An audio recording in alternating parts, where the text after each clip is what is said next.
Jagged Nipples. It's on Peach. Jagged nipples. What? What are you talking about today? Jagged nipples. Aren't you listening? You never seen Dragon Nipples before? No, not something I generally look up. So think of You're like missing out. a safety pin that you'd like hang up clothes with. It's on Jeff. Nice. And you clip them onto your nipples, and then they breathe fire.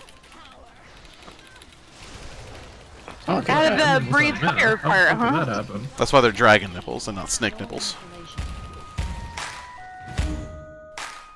Yo, what's going on, everyone? So this is a 27 Waycrest Manor on Fortified, Volcanic, Spiteful week. So to get things started off, I'm going to pull all of these soul essences, all 7 of them. Now, these are kind of scary because they all require some type of kick or stop. But the important thing to know, as you can see if they all go off at the same time, they will kill someone. So the important thing to know is it needs to be like an AoE stun or an AoE fear to stop these. If you use knockbacks or knockups, they do not work. So if you obviously don't have 7 kicks, you want to use AoE stuns such as Leg Sweep. We used our Warrior's Shockwave, and then we used Fear from our Priest, and then we just kind of used interrupts after that. So the next, I like to grab this Captain, Guard, and then there's normally a Witch right here, and pull this next. The reason that I normally pull this before going to the boss is if you don't, a lot of times this Witch will still pull, and it's really kind of hard to deal with, especially if you get this one that does the etch. It does a lot of like single target burst damage really quickly, so it's important to just kind of grab this right away. Now on this, I have everyone focus target down the Witch. I get kicks on the Guard, or sorry, not the Guard, but the Captain. It's important to get these kicks because if they get a cast off, they put like a buff on all of the other mobs. So if you miss this, you do need to purge them off, which, you know, priests, warlock, shaman, and hunter and demon hunters can all do. But only priests and shaman, I believe, are the ones that have it without like a cooldown. And a mage could probably spell steal it as well. I'm not positive about that. But once the Witch is targeted down, which you can see its etch is doing quite a bit of damage, everyone's making sure to use defensives when that comes out. We just, as soon as that's dead, normally the other one will be dead alongside with it just from cleave, and I'll pull the Captain into the next pack. So what I do is I grab both side packs on the far sides of the room. This has 1 caster and a bunch of toads on each pack. The toads you just need to watch out because when they die, they will do like an AoE like green puddle, and if you stand on it when they die, you'll get disoriented, which will cause you to drop aggro as the tank.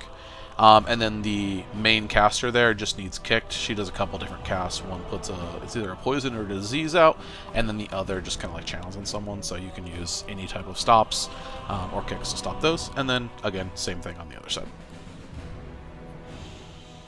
So generally, I'll kind of tank until this first set of frogs die, and then I'll pull into the next pack and just kind of like let other people kick it as we're going over. But once these packs are done, and you can see there, it was a disease, not a poison, so something that you can take care of as a monk. Even if it was a poison, you could as well, right? But make sure you are dispelling as a monk. Your rest of your group will thank you, and you will get called a good tank by your healer. They'll appreciate it. And the DPS who live will also appreciate it, so make sure you're dispelling. Alright, so once these are dead, we are going to go into the boss, and even though this is a Fortified week, we are going to use Lust on the 3 sisters here.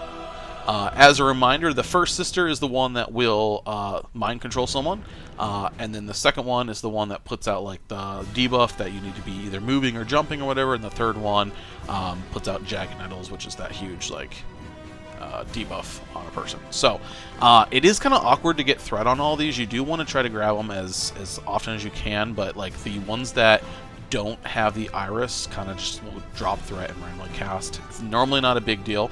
You do want to be kicking whichever sister has the iris. Their bolt is empowered and will do more damage, so generally we use a kick rotation on whoever you know, has the iris. So it's important not to set focus. You just want to like do it regularly.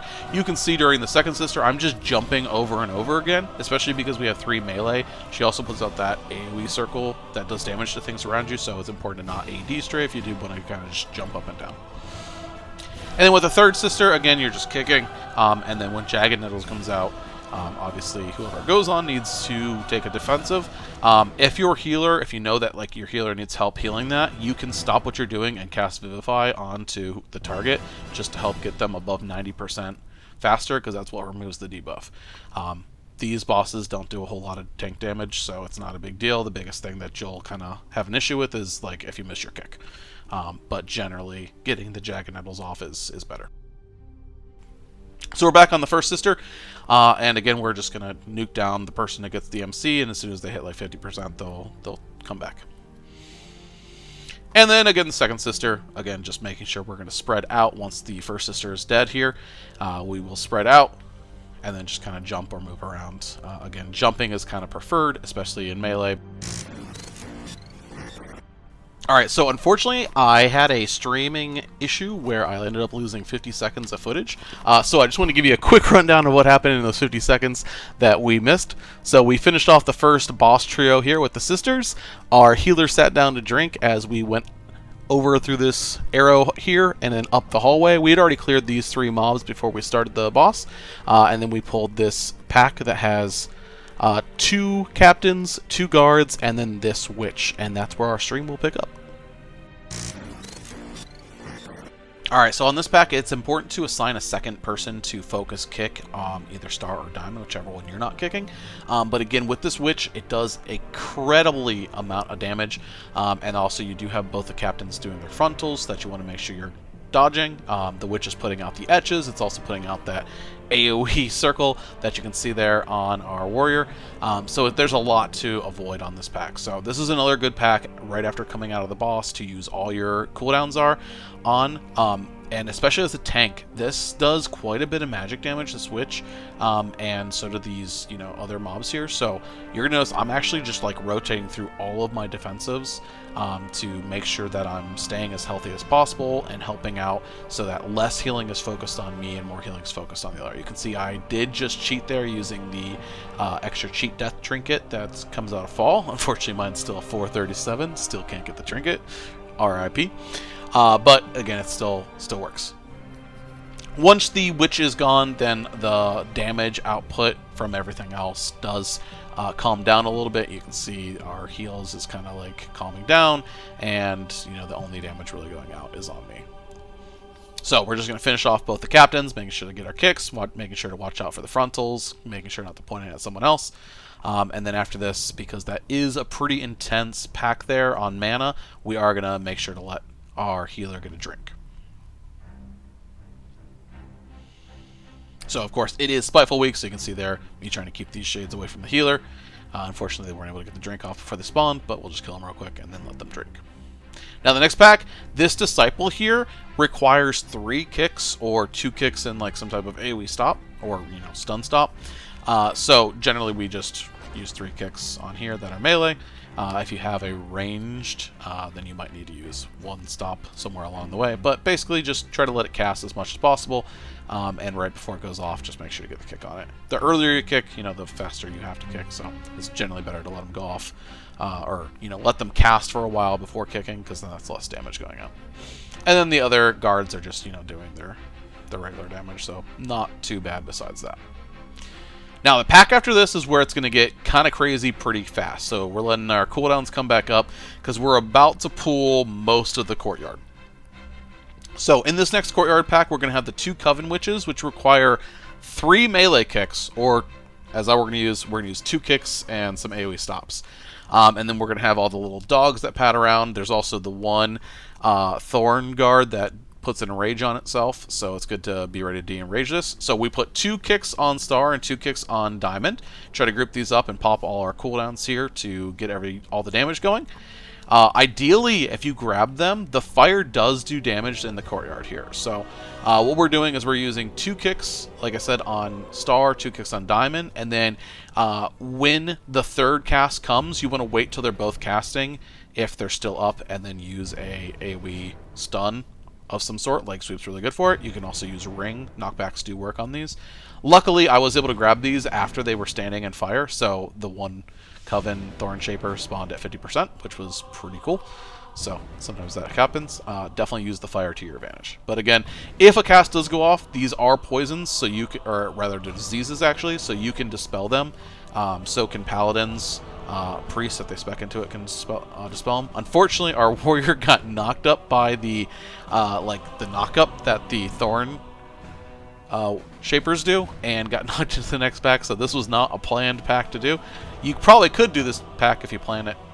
But, you know, ideally, we lost some people here because it wasn't part of the plan. But, again, I'm just trying to make sure to kick one, dispel the other, rotate, AoE stops. You can also use Paralyze to stop one of the casts here. It will instantly recast again, but it can be used to stop a cast. So, while I'm here with limited DPS, I'm just trying to nuke one of these down. The mini-boss here actually isn't that bad as a Brewmaster. Our dodge naturally kind of works with this, so when it does its physical barrage, it is a physical attack, so our stagger is really good against it, plus you can kind of dodge it. So that is kind of nice to take care of and use. Again, with this one, if you can get her into the fire, she does take damage from the fire on the ground. You can see one spawn there. Unfortunately, she didn't want to really move into it. And then the next one that spawns, I'm going to try to move it, but she just doesn't really like to move very well, so it's kind of unfortunate. But ideally, you do want her farther in. You'll see that she gets a debuff if she's in the fire. I thought she was in, and I didn't realize at the time that she actually wasn't in the fire, so just wasted a lot of that fire that was on the floor there. But you can see I'm pulling her, trying to get her into the fire. She might eventually come. I decided the other one was better. I don't know why I decided that. The other one was way better, but this one was fresher, and she didn't want to move into it, so I'm just kind of wasting time over here. But if you can get her into the fire, she will take damage from it, as will anything in the courtyard. The only things that don't take damage from the fire in the courtyard are things that don't spawn in the courtyard. So things from like the third boss area, or things from before. So things that spawn in the house don't take damage from the lightning. So, the name of the game here is we are going to finish. There's 2 more Thorn Shapers back here. Or, sorry, Thorn Shapers and 1 Thorn Guard. So we are going to, once again, use our double kick rotation with AoE stun in between, or some type of AoE stop in between. And then after this, we are just going to kill time until Lust is up. So this is going to involve us just pulling things towards the third boss until Lust is up to use on the second boss. So there you can see our warrior just used, or is just going to be using some stops there. I used Para to stop that one so I could not have it go off. And then this Thorn Guard does have the Enrage on. You can see the Enrage debuff there underneath, and our Hunter just took it off. And now I'm just going to put down Transcendence. Unfortunately, it's by the fire. And I'm just going to grab a bunch of these mobs here.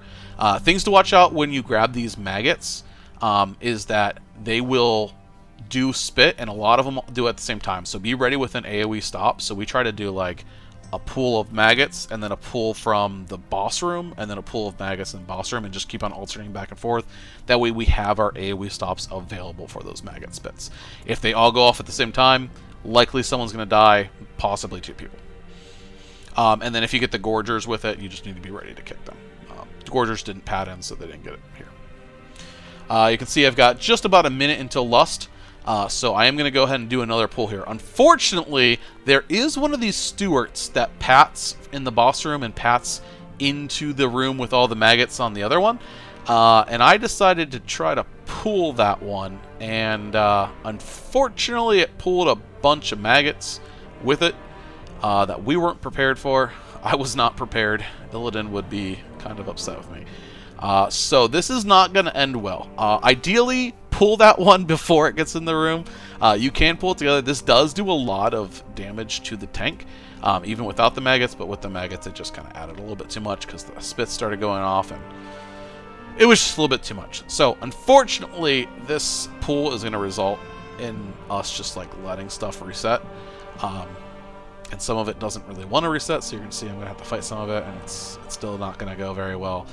These Stewards are completely immune to CC, and they do a lot of tank damage, as well as this AoE circle if you're in them, like bad things happen. I think that they actually buff the mobs around them. I don't see a buff going on them on my plates, but I remember in BFA that it gave a buff to them if they were in it, but I don't know if it still does or not.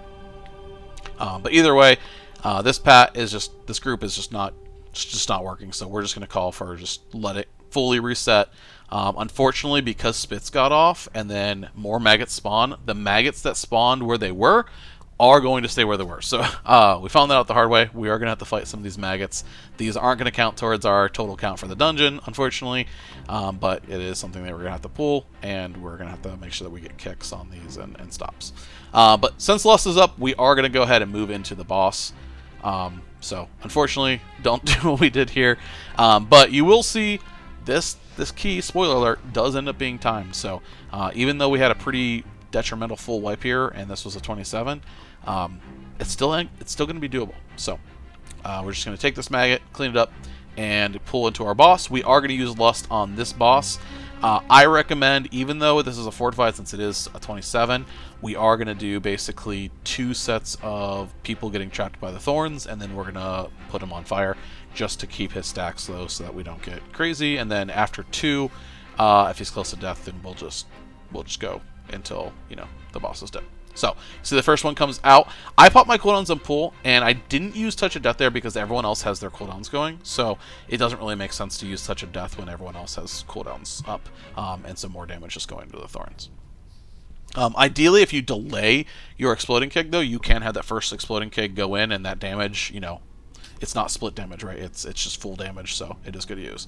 Now, Paladins, as you just saw there, Paladins can bubble themselves out of the thing, and mages can also either ice block or blink. I think it's just regular blink as long as they don't take shimmer. But once we put them in fire, you do want to be careful because that is quite a bit of AoE damage that goes out, and these souls, you want to pull the boss away from them because when soul thorns go out, you want to, you know, not have them hit the person.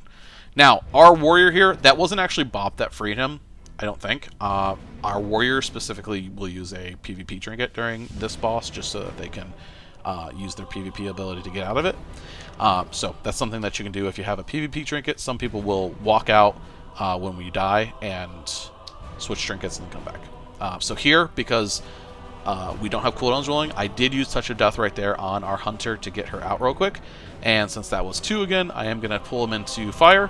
Here we do use Rally because, again, there's a lot of AoE damage going out. Sometimes it's not a bad idea to throw out your Chi Wave here and even maybe stop and throw out a Vivify or 2 just to help out. And you do want to quickly get the Soul Thorns out because that Soul Thorns comes pretty quickly if you get them into the fire late. And you can see our warriors actually taking damage from the little images that come out, the little ghost guys. So just be careful on that. Now, I mentioned that I like to do 2 clears in the fire, and then I try to like just survive as much as I can. I kind of play it by ear, but this is where I'll start rotating my defensive cooldowns, making sure I'm using more of my Cell Brew, make sure I'm purifying to keep my stagger low, and alternate, start using Dampen Harm and Fort Brew and things like that to stop this crushes. Crush, because it is like a hard cast, you can use Zen Med on it to like take a large hit of damage without it doing a lot of damage. Just make sure that you wait until the red cast starts on that. So we are going to just go ahead and finish off the boss here, so I am just going to use my defensives to keep myself up, and we finish off the boss. So here again, I'm going to just alternate doing pulls of maggots and then pulls from the boss room.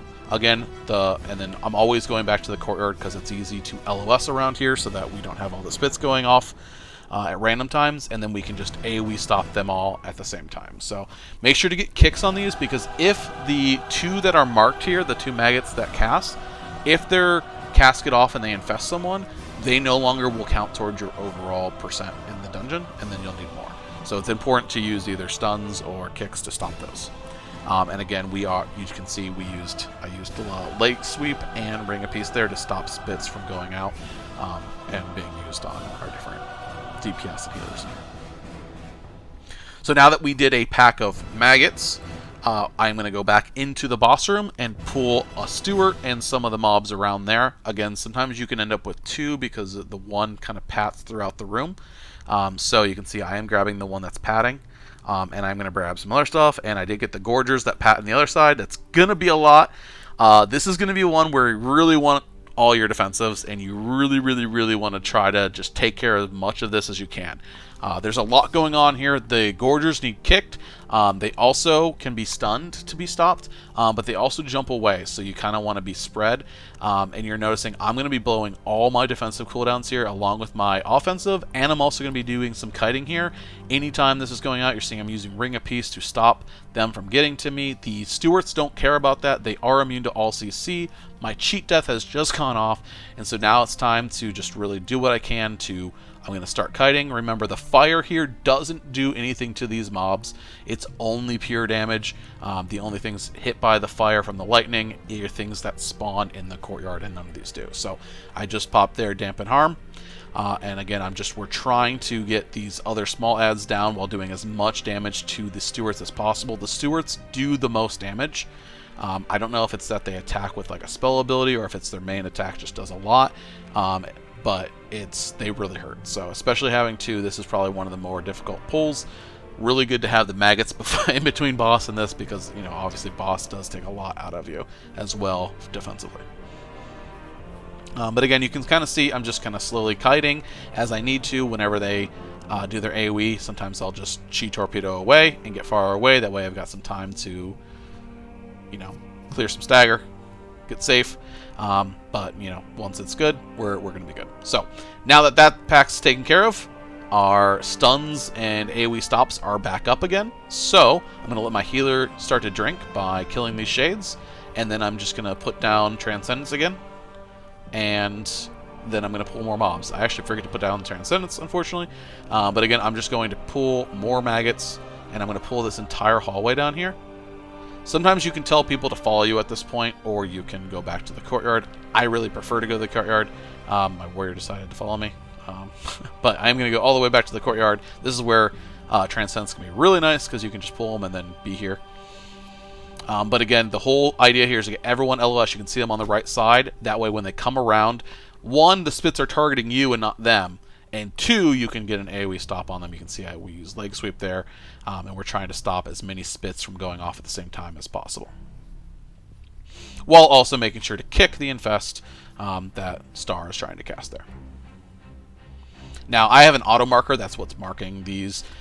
So I think they do have a slightly different name for the ones that are listed as devouring maggots, the ones that cast spit, where the other ones don't. And then just keep in mind that the piglets and the other mobs that are listed as infested will spawn more maggots at the end.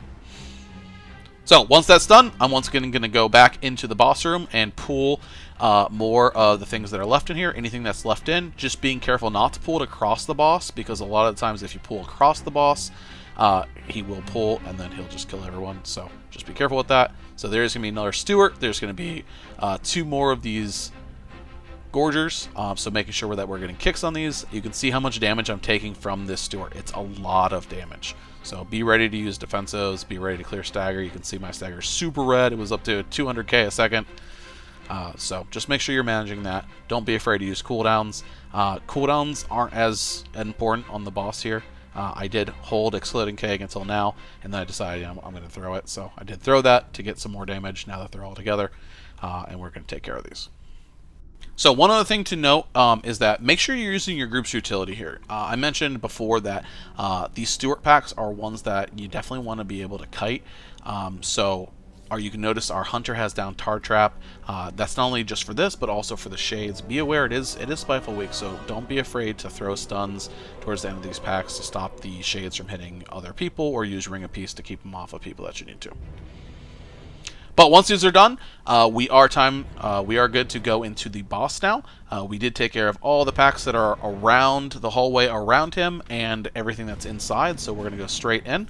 And one of the things that I like to do on this boss is making sure that I have Ring of Peace ready for each time the adds are like slowly, kiting in that he's going to eat, because you can knock them away right before they come, and that gives a little bit more time to get like some AoE damage on them. So one of the biggest things here is that anytime that expel that he just did comes out, the Rotten Expulsion, you want to make sure that you have something ready to like keg smash the middle mob that gets hit. Otherwise, those those ads will target your healer and make sure that they're going on them. So you do want to make sure that you're ready to get those off. One of the biggest things I find that's like an issue is trying to make sure that I don't over-exploding K, because I'm just so used to doing my rotation here, so that I'm ready to have it when those ads come out. So you notice I'm trying to target the middle one and get a cake smash, and then also taunting. It is okay to kind of like, you don't want to fully turn your back to this guy, obviously. That's never a good idea. But you don't want your healer to be dead. So make sure you get whatever aggro you can on them while staying within melee of this boss, because if you leave melee, he is going to kill everyone. But you can see there, I do knock everything back. We let everything kind of just come in evenly. That way we can knock back and just kind of like, you know, get AoEs off, and then anything that we need after that, we can use stuns to stop like anything that doesn't die and finish it off.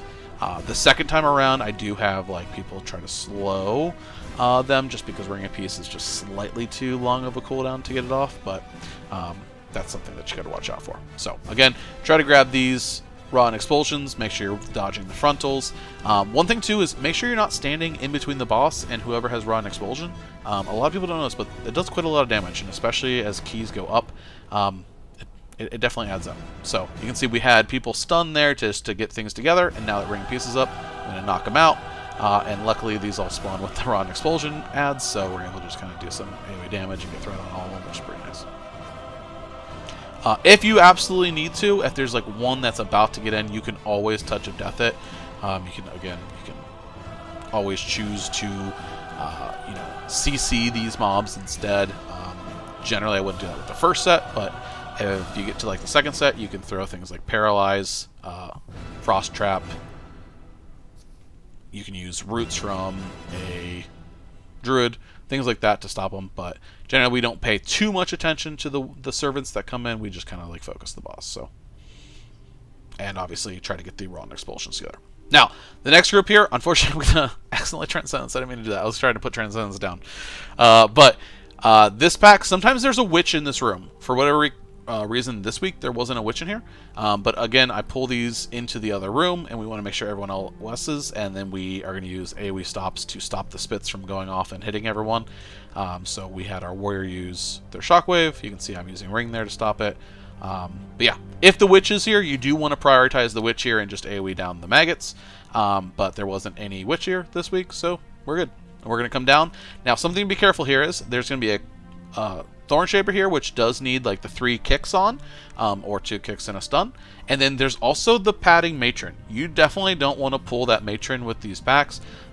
They are pretty brutal. It puts an extra like debuff on you as the tank, which will make you take more magic damage, and all these other ads down here do like magic damage. So we're going to pull this Thorn Shaper. Now, unfortunately, the Pat was in the way. I'm also going to pull the Captain and this other like witch chick over here, and again, they're going to main target down the witch, getting kicks on the Thorn Shaper. If you're not comfortable with it, you can kill the Thorn Shaper first like we did, and then they're going to focus down the witch while we're just getting kicks on the Captain and pointing it away. Again, you kind of want to try to keep this as far away from the padding matron as possible.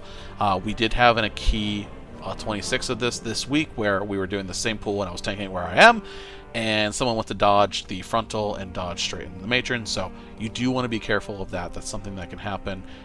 If you aren't comfortable doing it here, you can use Transcendence to go up into the room up above, but that can cause some issues too with like weird snapping and stuff like that. So you will see I pull them over into this corner. Unfortunately, these candles stop you from moving, so careful if you go there. Maybe go a little bit farther back so you're not standing in these candles and spikes in the ground. But this is a good area to tank them, because then they can see the frontals, they can not be having to worry about them, and the matron's pretty far away. But once the witch is done, we can kill the Captain. Once the Pat's out of the way, the Captain actually doesn't do that much, right? It just does the frontal and the cast. So once it's low enough, we can just get kicks on it, wait for the frontal, and then go down the stairs and keep going. So I just told my hunter to be ready to kick it next, make sure no one's standing in front of it, and we're going to keep going. Now, the next packs we're going to do are these 3 packs. There's 2 different 3 packs. We're going to do them separately. The one that's marked needs like a regular kick, and then the other 2 are the ghost things at the very beginning of the dungeon. They're going to cast. They need hard CCs that aren't knocks. So there needs to be full stuns, fears. It cannot be knockups, can't be ring. So we're going to do kicks on Star and just AoE everything down with Focus Cleave going into Star, and everything else going on to these little ghost things. Now this one's not as bad because she just kind of does like a regular bolt. It's not too bad. The next pack also has 2 of these soul essences, but it has like one of the harder versions of this where she does not only the cast on an individual person, but she'll do the volley, which you don't want to go off, obviously. So if you have the choice between kicking a regular cast or a soul bolt volley, kick the volley. That's obviously bad.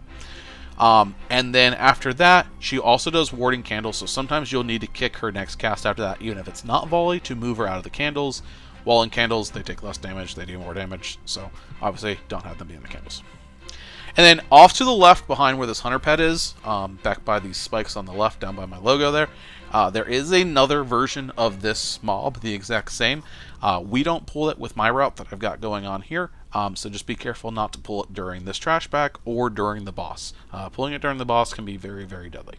Again, once the ads that are with this main, I have to color like a mini boss, but once those ads are done, then you can just focus her down. Now, on this, a lot of people don't know this, but the mate, Lady Waycrest does cast on you while Lord Waycrest is out by himself. So if you have ranged people, you should have them try to kick the racking cords that are going off back there. It'll just stop extra damage that's going out whenever they can. So our hunter has the Lady Waycrest focused and is just kicking it whenever her kick is available.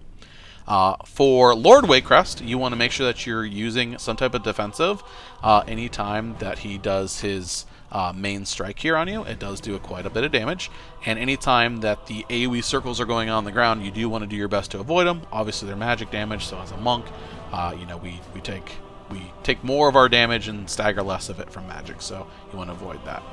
Now, as monks, we can also dispel the debuff that's going out, but you want to be very careful because this is a debuff that, if you aren't comfortable dispelling with it, they have to move out, and then you dispel them, and then, because anyone that's within their circle, it will just move to them. So you want to be careful about not dispelling early. If you have a healer that can spell, just let them handle it. If you don't, then ideally make sure you're watching for them. But again, you want to be careful not to go basically straight forward from where I'm pointing for the rest of your group, because again, there is that extra witch over there that we don't want to pull.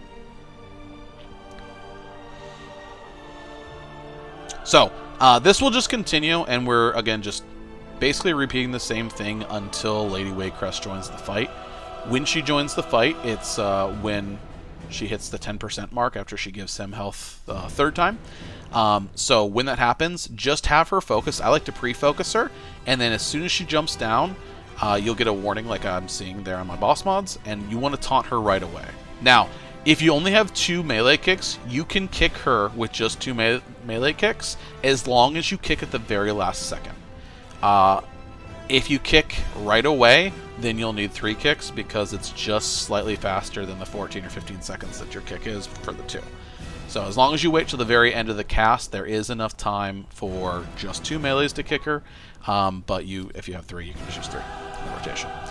While she's down, Lord Waycrest is the one doing all the damage. So you still want to be nuking him down and just kind of like cleaving onto Lady Waycrest. If you're killing Lady Waycrest first, you're doing it wrong. The other guy is the one that does all the damage and all the bad stuff. You can see once he's dead, all she does is do these casts, and then all you have to do is kick her. So she doesn't do that much. She just AoEs. Or not AoEs, but she just damages you. Now, you can see we're pretty tight on time. We've got just under 3.5 minutes left. We still have a trash pool and another boss to go. So we're going to do our best to get as much damage onto these mobs as possible, and I'm going to do my best to try to keep them as close together as possible. So we told our group to get close but not stack on each other, because obviously if they jump, then they're going to hit everyone, but you do want to be close to where they're staying. We are rotating some stuns around so that they're not jumping like crazy, and we're just trying to get as much damage on them. And as soon as we get them below half, most of them start to die, I'm going to throw down a ring, and I'm going to tell my group to just start running, because at that point, once we start have some shades, we don't want people to die to shades, but we also need to get to the boss. So we've got about 245. There goes the ring. You can see most of them are close to dead. Some of them are already dead. That stops the shades. So let's get down. Once everyone's in the room, we're going to pull the boss. I like to focus him because he does have a kick, so that way I can focus kick him. It only takes 1 melee to kick this guy, and then he does also summon the ads. So when he spawns ads as a tank, make sure you're taunting them. And then when they do Death Lens, that can be stopped with any type of AoE stops, single stops, anything like that. So Paralyze works, Ring of Peace works, Leg Sweep works.